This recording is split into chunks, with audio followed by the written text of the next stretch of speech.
The haunting Melody Ella, an aspiring musician, had just moved into a quaint old house in a small, picturesque town. It was affordable and charming, with creaky wooden floors and vintage wallpaper. She was eager to turn the attic into her music studio. The house's previous owner, a reclusive composer, had left behind a grand piano that Ella decided to keep. One rainy afternoon, Ella decided to tune the piano and start composing. As she began playing, she noticed something peculiar. The piano produced a hauntingly beautiful melody that she had never learned. The notes were soft and melancholic, sending a chill down her spine. At first, Ella was captivated by the mysterious music, but she soon started to feel uneasy. The melody was oddly familiar, as though it tugged at her memories. She asked around town about the house's history, but the locals only spoke in hushed tones about the composer who had died under mysterious circumstances many years ago. That night, as Ella worked late in her new studio, she heard the piano playing by itself. The melody echoed through the house, more intense and sorrowful than before. Ella tried to ignore it, but the music grew louder and more insistent. Unable to sleep, she decided to investigate. She approached the attic and saw the piano's keys moving on their own, as if played by invisible hands. The melody was becoming more discordant, and the room grew colder. Ella felt a presence in the room, as if someone or something was watching her.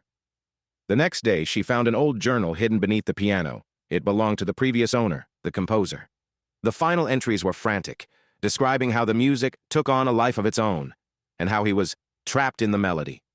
The last entry was unfinished, with a single line scrawled in desperate handwriting. The melody, it won't stop. That evening, Ella sat at the piano, determined to end the haunting melody. As she played, the room grew colder, and the melody seemed to warp and twist. She felt a cold breath on her neck and heard faint, mournful whispers. The piano began to play the melody faster, with increasing intensity. Suddenly, the lights flickered, and Ella saw a shadowy figure reflected in the piano's dark surface.